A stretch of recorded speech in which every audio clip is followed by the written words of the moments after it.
আসসালামু আলাইকুম। সংবাদে আপনাদের সবাইকে স্বাগত জানাচ্ছি। আমি ফিরোজ তোহা। শুরুতেই আরবে কেবলস সংবাদ শিরোনাম। বাংলাদেশের সর্বশেষ গুরুত্বপূর্ণ আপডেট সংবাদে আপনাকে স্বাগত। শুরুতে সংবাদ শিরোনাম, পরে বিস্তারিত। প্রথমে জানাবো, সব শহীদের রক্তের দায় পরিশোধের সময় এসেছে বললেন তারেক রহমান। বাংলাদেশে নিহত সব শহীদের রক্তের দায় পরিশোধের সময় এসেছে এমন মন্তব্য করেছেন বিএনপির ভারপ্রাপ্ত চেয়ারম্যান তারেক রহমান আজ জাতীয় প্রেস ক্লাবে গণতান্ত্রিক উত্তরণের কবি সাহিত্যিকদের ভূমিকা ও করণীয় শীর্ষক মতবিনিময় সভায় ভার্চুয়ালি বক্তব্যকালে এই মন্তব্য করেছেন তিনি। এরপর জানাবো, রাষ্ট্রপতির ছবি অপসারণ নিয়ে দিনভর গুঞ্জন, অবশেষে যা জানা গেল। বিদেশে বাংলাদেশের সব কূটনৈতিক মিশন, কনসুলেট ও কূটনৈতিকদের অফিস ও বাসভবন থেকে রাষ্ট্রপতি শাহাবুদ্দিন চুপ্পুর ছবি সরানোর নির্দেশনা দিয়েছে পররাষ্ট্র মন্ত্রণালয়। তবে কেন বা কী কারণে পররাষ্ট্র মন্ত্রণালয় রাষ্ট্রপতির ছবি সরানোর এই নির্দেশনা দিয়েছে তা নিয়ে এখনো কিছু বলতে পারেনি তারা। এ বিষয়ে গুরুত্বপূর্ণ সংবাদ জানাবো, সঙ্গেই থাকুন। এদিকে ডক্টর আসিফ নজরুলের বক্তব্যে ক্ষুব্ধ চিকিৎসক সমাজ। দাবি বিএনপির, দেশের চিকিৎসক সমাজকে ওষুধ কোম্পানির দালাল বলে আখ্যায়িত দেয়া আসিফ নজরুলের বক্তব্য নিয়ে চিকিৎসকরা গভীরভাবে ক্ষুব্ধ হয়েছে এমন দাবি করেছেন বিএনপির স্বাস্থ্য বিষয়ক সম্পাদক ডক্টর রফিকুল ইসলাম। এদিকে বিদেশে পাচার হওয়া 40,000 কোটি টাকার সম্পদের সন্ধান পেয়েছে এনবিআর। জাতীয় রাজস্ব বোর্ড এনবিআর বাংলাদেশ থেকে পাচার করে বিভিন্ন দেশে প্রায় 40,000 কোটি টাকার সম্পদের তথ্য পেয়েছে। সব তথ্য তারা বাংলাদেশে ফেরাতে কাজ শুরু করেছে। 6টি প্রতিষ্ঠান বিভিন্ন দেশ থেকে সব তথ্য বাংলাদেশে ফেরাতে এবং দোষীদের শাস্তি দিতে কাজ শুরু করেছে। এদিকে কক্সবাজার টেকনাফ সড়ক অবরোধ। কক্সবাজার ও টেকনাফ সড়ক অবরোধ করেছে রোহিঙ্গা ক্যাম্পের শিক্ষা প্রকল্প থেকে চাকরিচ্যুত শিক্ষকেরা। সকাল থেকে সড়কের উখিয়ার কোটবাজার এলাকায় এই কর্মসূচি শুরু হয়। এবং সর্বশেষ জানাবো, বিজেপির ভাইস প্রেসিডেন্ট প্রার্থী হলেন সিপি রাধাকৃষ্ণ, যা বললেন মোদি। জগদীশ ধনখড়ের পদত্যাগের গত কয়েক সপ্তাহের মধ্যে ভারতের ক্ষমতাসীন জোট এনডিএর প্রার্থী সিপি রাধাকৃষ্ণকে দলের ভাইস প্রেসিডেন্ট প্রার্থী হিসেবে নাম ঘোষণা করেছে বিজেপি। তিনি মহারাষ্ট্রের রাজ্যপাল এবং তামিলনাড়ু দলের অন্যতম শীর্ষ নেতা। আগামী 9 সেপ্টেম্বর বিরোধী প্রার্থীর সঙ্গে লড়াইয়ের কথা রয়েছে তার। তবে এনডিএর সংখ্যাগরিষ্ঠতা অনুযায়ী ধারণা করা হচ্ছে এই পদে তিনি জয়ী হবেন। খবর ভারতীয় সংবাদ মাধ্যম এনডিটিভির। প্রিয় দর্শক, এতক্ষণ শুনছিলেন সংবাদ শিরোনাম, এবারে বিস্তারিত।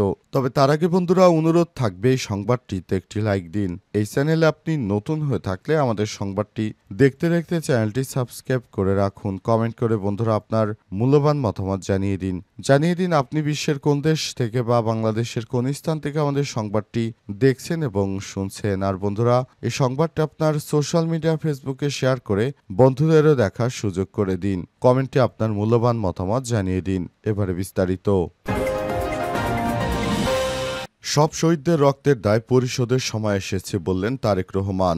দেশে জুলাই আন্দোলনে যেসব শহীদেরা রক্ত দিয়েছে তাদের রক্তের ঋণ পরিশোধের সময় এসেছে বলে মন্তব্য করেছেন বিএনপির ভারপ্রাপ্ত চেয়ারম্যান তারেক রহমান। লন্ডন থেকে ভার্চুয়ালি সংবাদ সম্মেলনে সব কথা বলেছেন বিএনপির ভারপ্রাপ্ত চেয়ারম্যান তারেক রহমান। তিনি বলেন, যারা জুলাই আন্দোলনে রক্ত দিয়েছে তাদের রক্তের বিনিময়ে বিগত ফ্যাসিস্ট বাংলাদেশ থেকে পালাতে বাধ্য হয়েছে অবস্থায় স্বৈরাচারী কোনোভাবেই যেন আর দেশে ফিরে আসতে না পারে, জন্য সবাইকে সতর্ক থাকার আহ্বান জানিয়েছেন বিএনপির ভারপ্রাপ্ত চেয়ারম্যান তারেক রহমান। তিনি আরও বলেছেন, দেশ জুড়ে যে অনাকাঙ্ক্ষিত বিশৃঙ্খল পরিস্থিতি চলছে এর জন্য অন্তর্বর্তীকালীন সরকার তিনি দেশটাকে যথাযথভাবে সামলাতে পারছেন না বলে অভিযোগ করেছেন বিএনপির ভারপ্রাপ্ত চেয়ারম্যান তারেক রহমান। তিনি আরও বলেছেন, দেশটাকে যেন সুষ্ঠু এবং সুন্দরভাবে পরিচালিত করা যায় এজন্য সবাইকে যার যার জায়গা থেকে দায়িত্বশীল আচরণ করতে হবে বলে মন্তব্য করেছেন বিএনপির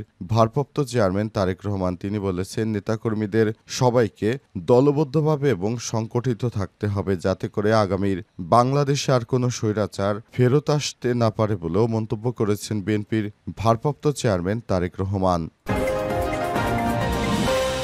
রাষ্ট্রপতির ছবি অপসারণ নিয়ে দিনভর গুঞ্জন, অবশেষে যা জানা গেল।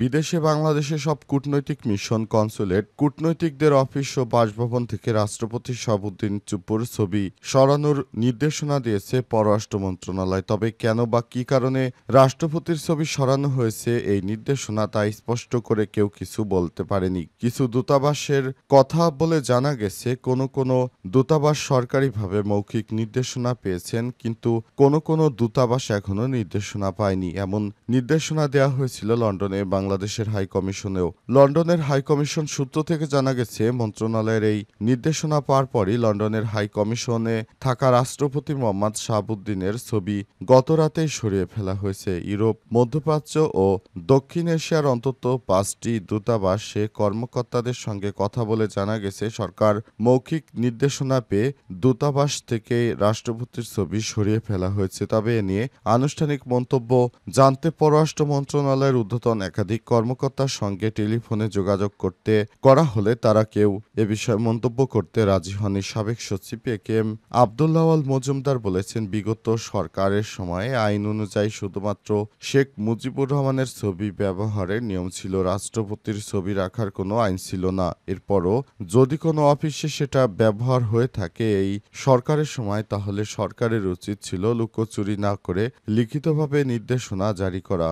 মধ্যরাত থেকে বিভিন্ন গণমাধ্যমে এই ছবির ছড়িয়ে পড়ার পর সামাজিক যোগাযোগ মাধ্যমে এক ধরনের গুঞ্জন তৈরি হয় যে রাষ্ট্রপতিকেও কি তার পদ থেকে সরিয়ে দেওয়া হচ্ছে কিনা। নানা আলোচনার মধ্য দিয়ে রোববার সচিবালয়ে এক সংবাদ সম্মেলনে পরিবেশ উপদেষ্টা সৈয়দা রিজওয়ানা হাসান বলেন, বিদেশি মিশন থেকে রাষ্ট্রপতির ছবি সরানোর ঘটনা ফেব্রুয়ারিতে নির্বাচন অনুষ্ঠানের সঙ্গে কোনো প্রভাব ফেলবে না বলে মন্তব্য করেছেন পরিবেশ উপদেষ্টা। ডক্টর আসিফ নজরুলের বক্তব্যে ক্ষুব্ধ চিকিৎসক সমাজ, দাবি বিএনপির। দেশের চিকিৎসক সমাজকে ওষুধ কোম্পানির দালাল আখ্যা দেয়া নিয়ে চিকিৎসকরা গভীরভাবে ক্ষুব্ধ বলে দাবি করেছে বিএনপির স্বাস্থ্য বিষয়ক সম্পাদক ডক্টর রফিকুল ইসলাম। আজ গণমাধ্যমে বিএনপির সদপ্তর সম্পাদক অ্যাডভোকেট মোহাম্মদ তাইফুল ইসলাম টিকু স্বাক্ষরিত এক বিবৃতিতে এই তথ্য জানানো হয়েছে। বিএনপির স্বাস্থ্য বিষয়ক সম্পাদক বলেছেন, ডক্টর আসিফ নজরুল একজন বিশিষ্ট আইন বিশেষজ্ঞ।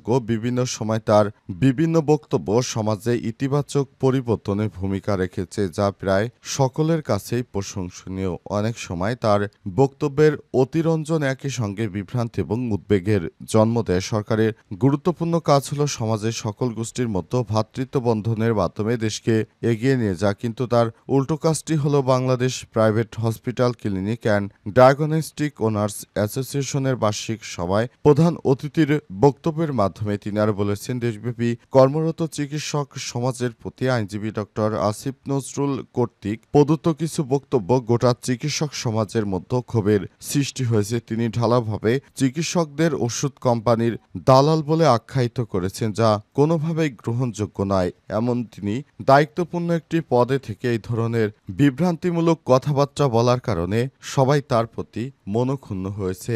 আসিফ নজরুল যেটা বলেছেন বা করেছেন সেটা কোনোভাবেই গ্রহণযোগ্য নয়, কারণ তিনি একটি পুরো সমাজকে কোনোভাবেই একটি মিথ্যা অপবাদের মধ্যে ঠেলে দিতে পারেন না। আসিফ নজরুল যে কাজটা করেছেন সেটা অত্যন্ত ঘৃণিত কাজ, কারণ সরকারের দায়িত্বশীল জায়গায় থেকে এই ধরনের বক্তব্য কোনোভাবেই গ্রহণযোগ্য নয় বলে মনে করে বিএনপি নেতৃত্ববৃন্দর পক্ষ থেকে আসিফ নজরুলকে অবিলম্বে এর জন্য দুঃখ প্রকাশ করার আহ্বান জানায়।